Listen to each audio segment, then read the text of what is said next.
Sinner's Sacrifice for Redemption. So this is a game that I played on the Nintendo Switch. This is a Souls-like game where you are fighting personified versions of the 7 deadly sins. Now, there's not much to spoil here, because if you know anything about like Souls games and Souls-like games, they're very cryptic, and the story is up to you to decipher through like item descriptions and lore, and reading into things, and figuring out what things are allegories for what.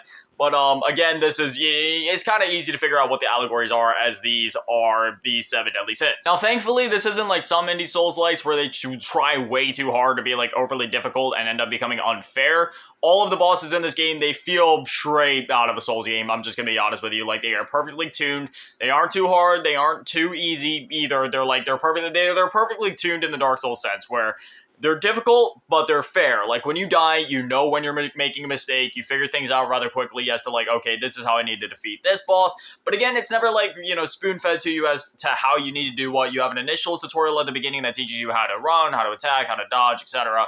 But then that's it. The rest of the game, it's up to you to decide what bosses have what weaknesses and such. They give you all the tools that you need. Now, granted, this isn't a Souls-like game in terms of the exploration and the progression side of things, because it's pretty simple. It's basically a hub world. Think like the Nexus from Demon Souls, where it's a hub world, and then there's like these 7 like sign statue things or shrines or whatever, and then they'll take you to the boss fight. It's basically like one long boss rush, except it's not that long because it's literally only 7 bosses. So depending on your skill level, you could either beat the game in about an hour, or it could take you like, I don't know, like weeks. There's so many things I could compliment about this game. Again, the difficulty is literally perfectly tuned. The sound design is amazing. The graphics and the aesthetic of this game, it's got that dark, gloomy atmosphere. It's absolutely perfect. The art style is amazing as well. For some reason, it almost gave me like Little Nightmares vibes. It's not exactly like that art style, but it's kind of similar in some of the like more grotesque like bosses and creatures and stuff that you'll fight throughout the game. This is one where I'd say, considering its length, you might want to wait till it's on sale, because if normal, again, I don't know what its full price is, but if its full price is like $20,